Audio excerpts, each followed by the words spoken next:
is the former leader of UKIP, Nigel Farage, just now a humble MEP. Quite. Now, what about this British bill, as some people are calling it? You want Britain out of the European Union. Is it worth paying a healthy price for it? Well, let's have a little think about this. It's now 9 months since we voted Brexit. Let's assume that we do trigger Article 50 before the end of this month, and there's then a 2-year period. We will have paid in net, from the day we voted Brexit to the day we leave, nearly £30 billion. I reckon that's quite enough.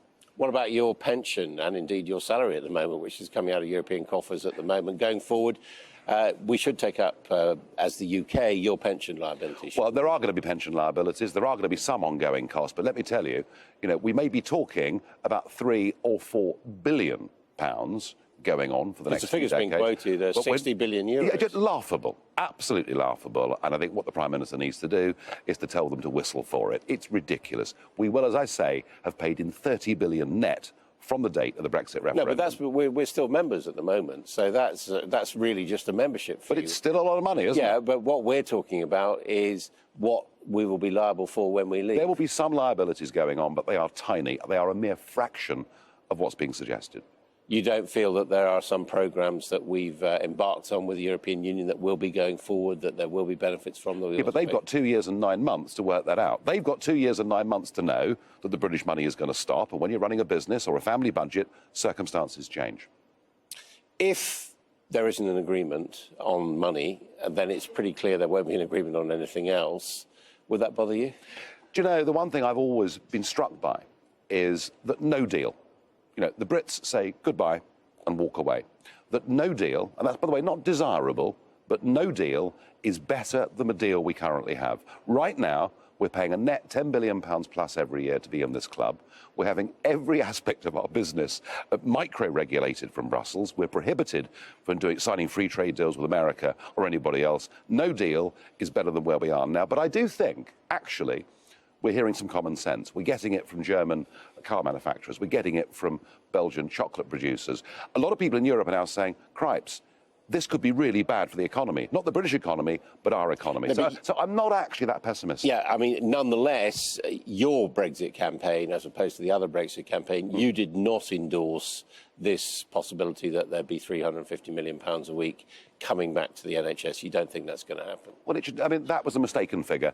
If they'd used the figure 200 million a week, it would have been unarguable, and that was a mistake. But you know what? That was a tiddly mistake compared to the things that were said on the other side of the argument, namely that we'd fall off a cliff, that the house prices would collapse. The truth is, 9 months on from Brexit, the British economy is in a lot better shape than the Eurozone.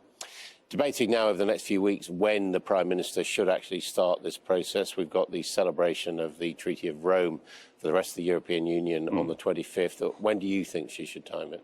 Well, frankly, the answer to that's last July. Had Article 50 been triggered quickly, there would have been no High Court case, there would have been no rejection in the House of Lords. We would now be well on our way. So I'm frustrated with the indecision of the Prime Minister over all of this.